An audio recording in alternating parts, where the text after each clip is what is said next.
the Ministry of Defense has issued a request for information for the acquisition of ship-launched medium-range loitering munition for the Indian Navy.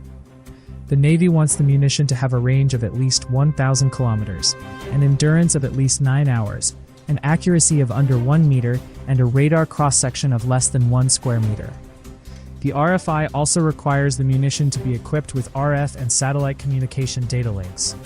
The acquisition of loitering munitions would provide the Navy with more options for engaging targets at sea and on land. Bharat Electronics Limited has started promoting India's indigenous laser-based directed energy weapon system to international customers. BEL has received inquiries from multiple overseas customers and has provided budgetary quotations for the system. It has also offered customized versions with different power levels, sensor configurations, target engagement ranges, platform integration options, and mobility solutions. BEL is promoting the system primarily for counter-unmanned aircraft operations. India's second indigenous aircraft carrier could cost about $300 million to $500 million more than the INS Vikrant. The additional cost would cover changes that would allow the carrier to operate high-altitude long-endurance and medium-altitude long-endurance UAVs and deck-based unmanned combat aerial vehicles. The Navy plans to build the second carrier based on Vikrant's design to reduce cost and shorten the construction timelines. If the estimate proves to be correct, the carrier could cost about $3 billion despite the changes required for unmanned aircraft operations. Delhi-based aerospace firm D-Propulse is planning to flight test its 5 kN rotating detonation engine on a cruise missile airframe in 2027. The test flight will not feature guidance systems and will only be aimed at testing the engine under real atmospheric and aerodynamic conditions. A rotating detonation engine uses pressure-gain combustion to extract more usable energy from fuel, while its compact combustor allows the engine to produce high thrust from a smaller package. It can provide higher thrust-to-weight ratio and better fuel efficiency from a more compact form factor, and could help D-Propulse build a smaller missile that is similar in capability to the BrahMos missile.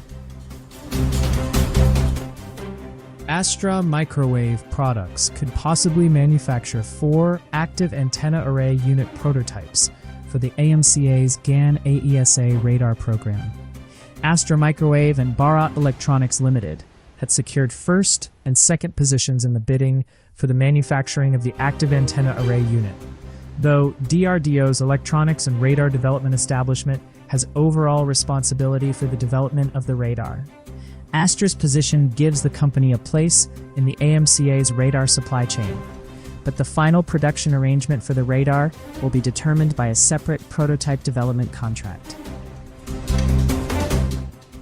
A leading defense analyst has calculated that the Mk2 version of the Agni 5 ballistic missile could have a theoretical range of about 10,000 to 10,200 kilometers when armed with a lighter 500 kilogram payload. The calculation is based on the reported weight reduction of more than 20% and the improved propellant formulations used to fuel the missile. An official DRDO spokesperson had stated that the missile's range could exceed 7,000 kilometers if the government chose to demonstrate that capability. The 10,000 to 10,200 kilometer figure is not an official range, and neither the DRDO nor the government have released specific range or payload data for the Agni 5 Mk2. Azad Engineering has stated that its advanced turbo gas generator Turbojet engine could enter weapon platform testing within 4 to 6 weeks.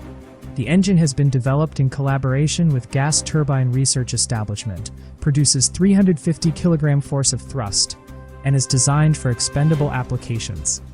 After weapon-level testing, the engine is anticipated to go through certification before being cleared for mass production. Bharat Forge has developed a 1.25 megawatt marine gas turbine generator for the Indian Navy and is now preparing it for testing. The generator is designed for use on Kolkata-class destroyers.